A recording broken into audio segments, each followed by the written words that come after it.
à tous, auditeurs, auditrices de l'équipe de la radio Trois Anges. J'espère que tout le monde se porte bien grâce à Dieu. Tout d'abord, je souhaite remercier l'équipe de la radio de m'avoir invité sur vos ondes ce matin. Après ce beau message encourageant et fortifiant que nous avons eu, je vais continuer sur le plan de la santé. Donc, je me présente, pour ceux qui ne me connaissent pas, je suis naturopathe, éducatrice en nutrition, avec spécialité en phytothérapie, aromathérapie et micronutrition. Je profite aussi pour souligner que j'ai un ministère qui s'appelle Naturo Eden Nutri et que l'objectif de mon ministère est d'aider mes frères et sœurs, amis et sympathisants à comprendre le fonctionnement du corps humain et d'en prendre soin à travers des conférences, des programmes de santé diverses. Donc voilà. Donc mon slogan, c'est la santé, notre richesse, et nous devons la cultiver. Voilà, vous allez souvent m'entendre le dire. Avant de commencer, les conseils que je vais vous donner ne remplacent en aucune façon une consultation médicale de tout autre professionnel. Seul votre médecin généraliste ou spécialiste est habilité à l'établissement d'un diagnostic médical et à l'établissement du traitement adapté qui en découle. Le titre de notre sujet, les humeurs oubliées.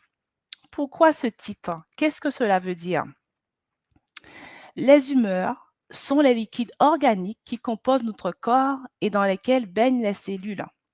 Environ 45 à 50 litres de ces liquides composent le corps d'un adulte de 70 kg à peu près, donc environ 5 litres de sang et 6 litres de lymphe circulante. On étudie les humeurs circulantes et cellulaires de l'organisme, c'est-à-dire le sang, la lymphe, les liquides intra- et extracellulaires. Et ces liquides biologiques composent les 2 tiers du corps humain. Ils ont pour fonction de nourrir nos cellules. Une bonne santé passe par le maintien de l'intégrité de ces humeurs en veillant à ce qu'elles aient le moins de surcharge possible, c'est-à-dire moins de toxines toxiques, et le moins de carences possible en acides aminés, acides gras essentiels, vitamines, enzymes, minéraux et oligoéléments. Alors, les humeurs, comme vous avez compris, peuvent aussi influencer nos émotions, nos sentiments et notre tempérament, d'où l'expression, vous avez déjà entendu parler de ça, être de bonne humeur, de mauvaise humeur. Souvent, on parle comme ça, se faire du mauvais sang. Voilà, ça peut avoir un lien. Notre état de santé est lié à la propreté et à la pureté de nos humeurs, conditionnées par notre manière de vivre au niveau de l'alimentation, l'exercice physique, la sédentarité. On va en parler tout à l'heure, un peu plus en détail, et aussi par des influences extérieures, le stress, l'environnement, les conditions de vie, etc. En médecine conventionnelle, tout le monde s'occupe du sang, mais malheureusement, personne ne s'occupe de la lymphe. On ne parle pas beaucoup de la lymphe. Donc, vous avez compris en fait de quoi je vais vous parler ce matin. Je vais vous parler de la lymphe. Héritier des travaux de Pythagore, un grand précurseur de l'hygiène de vie, Hippocrate, vous avez déjà entendu parler de lui, affirmait l'essence de toutes les maladies est une imperfection de nos humeurs. Voici ce qu'il disait. Et le médecin galien, Paracels, médecin suisse et alchimiste, et le médecin français Paul Carton assuraient que la santé est un équilibre des humeurs. Pour cet équilibre, on préconise le nettoyage de l'organisme en priorité. Donc voilà. On va voir ça aussi en détail et à la fin, j'aurai un petit bonus pour vous avec une recette pour nettoyer justement vos humeurs. La lymphe est donc une humeur, un liquide organique d'un blanc jaunâtre d'aspect laiteux qui circule dans les vaisseaux lymphatiques. Le sang blanc, comme l'appelaient nos anciens, assure des fonctions essentielles pour notre santé globale. Elle est au cœur de la purification de notre organisme, très important. Elle sert de transport pour des éléments nutritifs indispensables et occupe un rôle clé dans la défense de notre organisme. Vraiment un rôle clé. Vous allez le comprendre au fur et à mesure. Le système lymphatique est réellement bien connu que depuis la récente découverte des marqueurs moléculaires spécifiques à ce réseau qui date à la fin du XXe siècle. Tout le monde connaît le sang, mais évidemment, on ne parle pas beaucoup de la lymphe. On sait que la circulation sanguine, qu'il y a cette pompe cardiaque en fait qui va permettre la circulation du sang. Mais combien d'entre vous se sont déjà penchés sur ce merveilleux réseau lymphatique qui irrigue tous vos tissus sur ces organes au rôle fondamentaux pour la sauvegarde de votre intégrité sur ce liquide blanchâtre et légèrement jaunâtre, tout à la fois nourricier et draineur, qu'on appelle la lymphe. On n'y pense pas trop. Eh bien, mes chers amis, cela en vaut la peine, car nous allons voir ensemble que maintenir une lymphe propre est une condition sine qua non pour votre capital santé. Parlons un petit peu du réseau lymphatique, on ne va pas entrer dans tous les détails. Le système lymphatique est composé d'un large réseau de vaisseaux lymphatiques. Ces derniers sont disposés en parallèle de certains vaisseaux sanguins. Ils sont présents dans de nombreux tissus de l'organisme, à l'exception du système nerveux, de la moelle osseuse, du cartilage des muscles. Chaque vaisseau relie un tissu à un organe lymphatique. Parmi les organes lymphatiques, donc le système lymphatique possède plusieurs organes. Donc on a les organes primaires, dont la moelle osseuse et le thymus, qui assurent la production des lymphocytes appartenant aux globules blancs du système immunitaire. Les organes lymphatiques secondaires, on va parler des ganglions lymphatiques, de la rate, qui assurent la différenciation et la prolifération des lymphocytes. Les organes lymphatiques assurent la production des lymphocytes, tandis que la lymphe assure le transport dans le réseau lymphatique. Donc, la lymphe va permettre la circulation de ces globules blancs. Je vais y revenir. Et donc, les globules blancs, qu'est-ce qu'ils vont faire? Ils interviennent dans la destruction des agents pathogènes, c'est-à-dire les virus, les bactéries, etc. Les ganglions lymphatiques sont de minuscules organes en forme de haricots qui servent de centre de collecte pour la lymphe. Toute la lymphe transite via des ganglions situés à des points stratégiques qui filtrent les cellules endommagées, les cellules tumorales et les particules étrangères de la lymphe.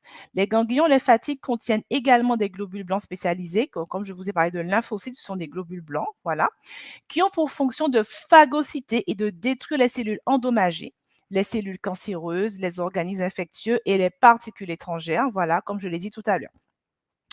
Les fonctions importantes du système lymphatique consistent donc à retirer de l'organisme les cellules endommagées et assurer une protection contre la propagation des infections et du cancer.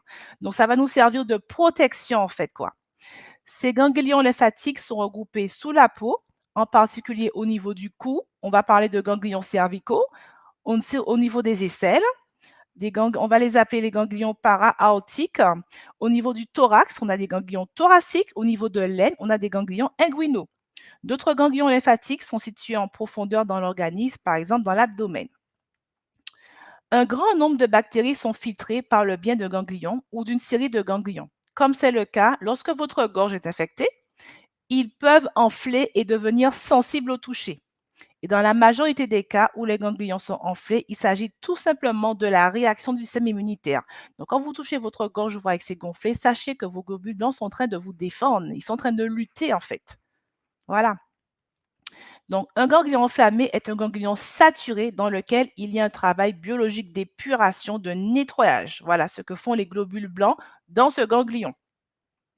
Donc, il ne faut jamais ôter un ganglion. Ce sont des phytotoxines et microbes. Donc, très important dans le système immunitaire.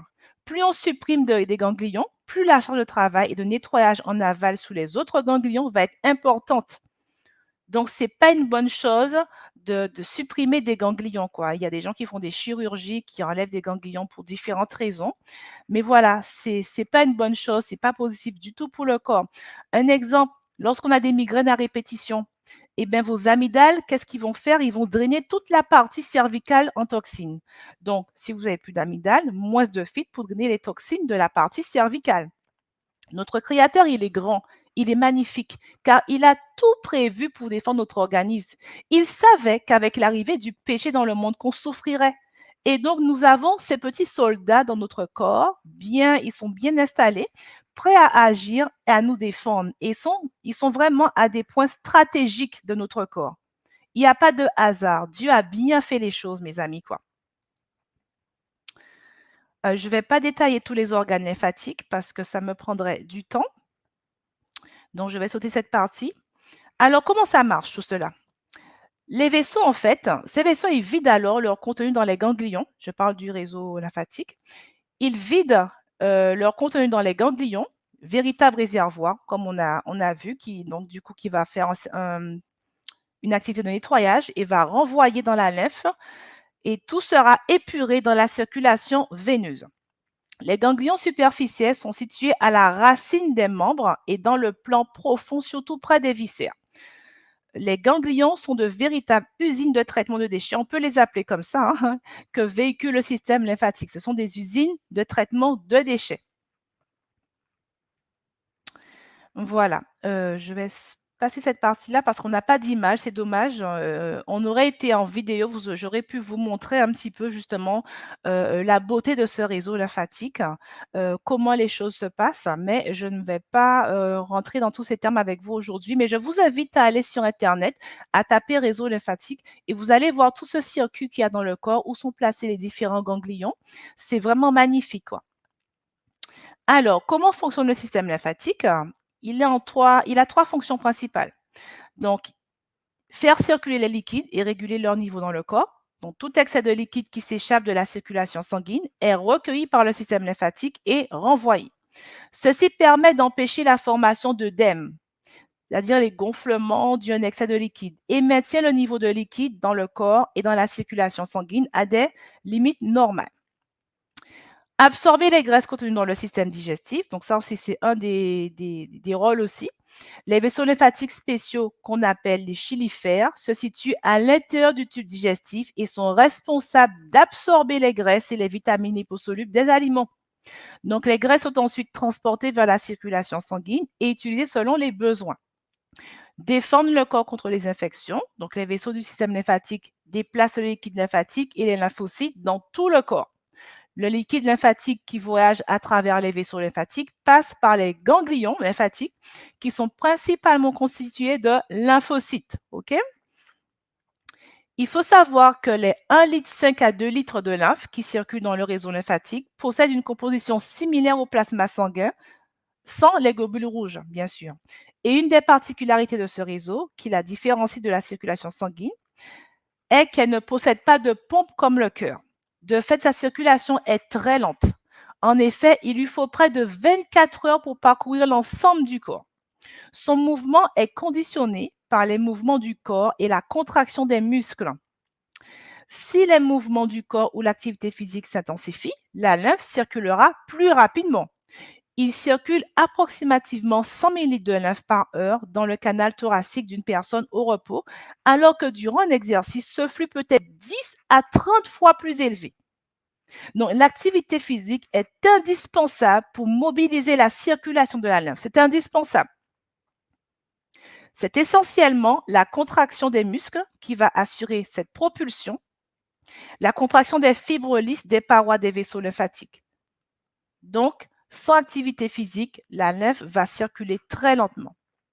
L'activité physique doit être régulière, à minima 3 fois par semaine, et être pratiquée pendant au moins 45 minutes. 45 minutes à peu près. Favoriser les activités qui augmentent les rythmes cardiaques et respiratoires, tels que la marche rapide, le footing, le vélo, la natation, pour contribuer à une meilleure circulation et filtration du sang blanc. La respiration joue également un rôle important dans l'activation de sa circulation. Des respirations ventrales profondes mobilisant le diaphragme, comme par exemple dans le chant classique, ça va vraiment agir dans ce sens. Mais aussi le jeûne, le grand nettoyeur de votre organisme et de votre lymphe. À ne pas oublier, mes amis. Cette pratique multimillénaire a pour objectif d'offrir un temps de repos à vos organes de la digestion. Elle permet une évacuation massive des déchets accumulés dans votre corps. Lorsque votre organisme n'a plus rien à assimiler, il peut optimiser son travail de détoxication et brûler les réserves adipeuses où sont stockés les déchets les plus toxiques. Donc, la pratique du jeûne est l'outil le plus puissant pour purifier vos humeurs et ainsi alléger le travail de collecte des déchets de votre lymphe. OK? Cela me fait penser à certaines personnes qui disent, j'avais une amie qui me disait que je jeûne trop. Je jeûne régulièrement et que c'est pas une bonne chose. On jeûne seulement lorsqu'on a des situations très délicates, des choses graves, voilà, comme Esther a fait. Mais bien aimé, le jeûne ne sert pas seulement sur le plan spirituel, mais aussi physique. Nous mangeons trop, notre système digestif, il est fatigué. La pratique du jeûne sera que bénéfique pour nous, car nous voulons prendre soin de notre santé. Mais attention, je n'ai pas dit de jeûner tous les jours non plus, hein. Voilà, donc voilà, je ne vais pas trop m'étaler sur le sujet. Mais bon, si ceux qui veulent savoir comment jeûner, la fréquence et tout ça, voilà, vous allez me contacter en privé s'il le faut. Il existe aussi le jeûne sec. Le jeûne sec, ça veut dire sans eau. Parce qu'il y a aussi le jeûne hydrique. Au départ, je vous parlais plus du jeûne hydrique, mais il y a aussi le jeûne sec aussi qui est sans eau. C'est le moyen le plus efficace, mais également le plus exigeant pour purifier la lymphe. Ça, c'est catégorique. Cette pratique ne doit pas dépasser 24 à 48 heures sans encadrement sérieux et sans avoir au préalable nettoyé son foie et ses intestins. On ne fait pas n'importe quoi, on doit faire les choses correctement. Si vous voulez faire un jeûne sec, pensez à nettoyer votre foie avant et vos intestins avant pour éviter justement certaines complications. Maintenant, autre élément important pour prendre soin de notre lymphe, c'est d'avoir une alimentation hypotoxique. Vous avez déjà entendu dire que ton aliment soit ta première médecine. C'était enseigné par Hippocrate. Il utilisait des traitements médicaux essentiellement à base de plantes en ayant pris les précautions préalables d'agir sur les humeurs et l'alimentation. La nourriture à calories vides, hyper transformée et raffinée, issue des industries agroalimentaires, est la plus pourvoyeuse de déchets. Oui, c'est rempli de déchets pour notre corps en fait. Ça crée énormément de toxines dans notre corps. Elle intoxique les cellules et les tissus et surcharge notre lymphe. Des travaux de recherche scientifique démontrent aujourd'hui que moins vous êtes intoxiqué et encrassé, mieux votre système immunitaire jouera son rôle de protection tout en limitant les réactions inflammatoires pathogènes. Ça a été prouvé par la science. La clé de compréhension est la lymphe, mes amis. Prendre soin de notre lymphe. Toute forme de graisse absorbée transitera par le système lymphatique. La viande, la charcuterie, produits laitiers, tout cela est riche en graisses saturées. Et donc, ça va encrasser la lymphe et l'organisme. Ce n'est pas une bonne chose pour nous. Alors, quelle est la meilleure alimentation? Une alimentation végétarienne variée. C'est ça. Consommer des fruits et des légumes de saison, idéalement issus de circuits courts. Essayez de voir près des producteurs locaux. Parce que quand c'est long, on ne sait pas qu'est-ce qui s'est passé sur le chemin. Il y a beaucoup de choses qui se passent. Vaut mieux voir des chaînes courtes. Vaut mieux aller près du producteur du coin. C'est beaucoup plus fiable au niveau de la qualité justement de ces fruits, de ces légumes. Pensez également aussi à intégrer dans votre alimentation de bons acides gras grâce à des huiles vierges ou extraites à foie, à des oléagineux, graines de lin, graines de sésame, graines de chia, tournesol, etc. N'oublions pas la consommation de légumineuses, sources de protéines végétales, qui ont le gros avantage de ne pas contenir de graisses délétères pour notre santé. Ça va remplacer la viande et il n'y aura pas de graisse saturée. Quant aux fruits, ils devraient être la seule source de sucre pour votre organisme, faisant ainsi fi des sucres ajoutés par l'industrie agroalimentaire. L'alimentation végétarienne contribue à nous apporter tous les nutriments que notre organisme a besoin. Et d'après notre physiologie, nous devrions être végétariens. Je n'ai pas le temps de vous l'expliquer aujourd'hui. Si parmi vous certains souhaitent faire une transition pour passer à l'alimentation végétarienne, je reste à votre disposition, bien sûr, vous pouvez me contacter en privé. Mais nous avons une physiologie pour être des végétariens. Ça, c'est prouvé scientifiquement. Un bon argument pour vous, messieurs, qui m'écoutent ce matin, est que la lymphe est impliquée dans l'érection. Ainsi, plus celle-ci est encrassée, moins vos performances sexuelles sont au rendez-vous. La moindre perturbation, telle que le ralentissement de ces courants des échanges ou la modification des valeurs constantes propres à la vie, je pense au pH par exemple, je n'ai pas le temps de le développer aujourd'hui sur la notion du pH, mais conduit à un dysfonctionnement cellulaire et métabolique. Les aliments mucogènes, principalement tout ce qui est céréales raffinées, les produits laitiers, les graisses saturées, tout ça, ça va congestionner la lymphe. C'est en général l'encrassement des humeurs qui est à l'origine de la maladie, ne l'oubliez pas. Mais c'est vrai que cette lymphe peut être perturbée parfois. Je ne sais pas si j'ai le temps d'en parler, des différentes maladies. Il peut y avoir des rétrécissements de la paroi artérielle épaissis par des plaques d'athérome, des ralentissements ou des stases sanguines qui apparaissent essentiellement en cas de sédentarité, de port de vêtements serrés, d'hydratation insuffisante, de paresse émotorielle, de sous-oxygénation, de stress. ça peut venir perturber justement notre lymphe. Donc, il est possible que notre système lymphatique ne remplisse pas ses fonctions correctement parce qu'il y a une obstruction dans le système lymphatique qui entraîne une accumulation de liquide. On entend parler de lymphodème. L'obstruction peut provenir d'un tissu cicatriciel qui se développe lorsque les vaisseaux ou ganglions lymphatiques sont endommagés ou retirés suite à une chirurgie, radiothérapie. Donc après, les choses se compliquent pour nous, mes amis. Ça peut être dû aussi à une infection aussi. Une infection peut entraîner un gonflement des ganglions lymphatiques parce que ceux-ci sont enflammés. Les ganglions peuvent être parfois, ils peuvent être aussi infectés. Et ça peut être dû à un cancer aussi. Voilà, donc il y a énormément de raisons. Maintenant, pensons à drainer et nettoyer notre lymphe. Les plantes sont de bons secours. Par exemple, la teinture mère de Gallier, de Gratton et de Mélilo. On a parlé d'activité physique très important. Le massage doux, donc il existe des brosses en fait, des brosses pour pouvoir faire brosse à sec, voilà, pour pouvoir faire circuler la lymphe. L'alimentation dont je vous ai parlé, avoir une alimentation végétarienne. Voilà, éliminez de votre alimentation tous les aliments qui sont mucogènes, qui sont néfastes pour votre santé en fait.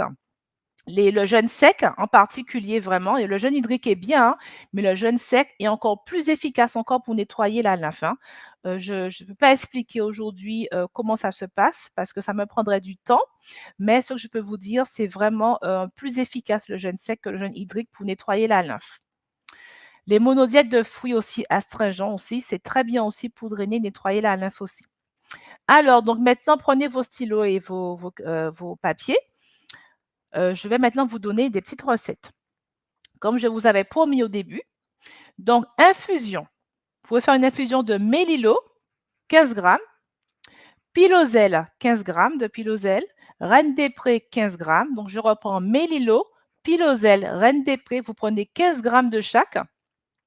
Vous laissez infuser 10 minutes dans 1 litre d'eau bouillante et vous allez boire 3 tasses par jour pendant 3 à 4 semaines, loin des repas. Vous pouvez sucrer avec du miel si vous voulez pour potentialiser les effets des plantes.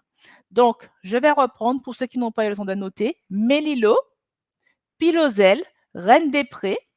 Vous prenez 15 grammes de chaque. Donc, ces plantes ont une action bénéfique sur le nettoyage de notre organisme. Je ne vais pas les détailler parce que j'aurais à dire sur le mélilo, j'aurais à dire sur le piloselle, sur la reine des prés, mais mon temps est court. Donc, j'essaie de résumer pour vous, de vous apporter quand même le maximum d'informations. En aromathérapie aussi, vous avez aussi l'huile essentielle de lentisque pistachier, l'huile essentielle de lentisque pistachier, 1 ml, l'huile essentielle de cèdre de l'Atlas, 3 ml, l'huile essentielle immortelle, 3 ml, l'huile essentielle de genévrier de Virginie, 3 ml, l'huile essentielle de romarin à camphre, 3 ml. Je reprends huile essentielle de lentisque pistachier, 1 ml, huile essentielle de cèdre de l'Atlas, 3 ml, immortel 3 ml, genévrier de Virginie 3 ml, romarin à camphre 3 ml. Donc, je pense que je vais voir avec l'équipe si on peut mettre cette recette, l'afficher pour vous sur le site, la page YouTube, je ne sais pas.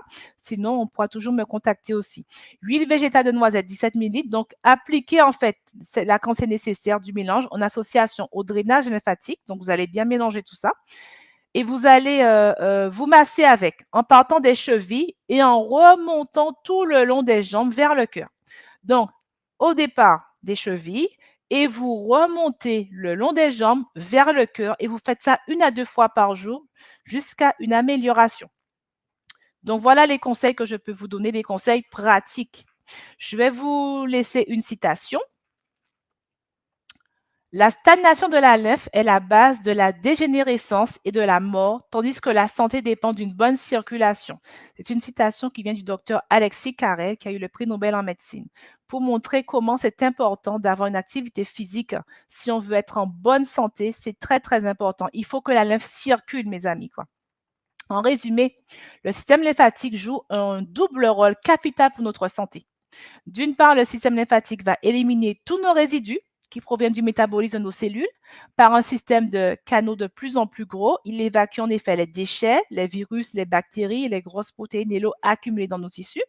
Et d'autre part, il joue un rôle capital dans la défense immunitaire car il transporte anticorps et macrophages qui luttent contre les infections.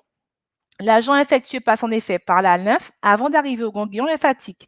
Et c'est là, en fait, c'est ici que se concentrent les lymphocytes qui vont se charger de détruire les agents infectieux.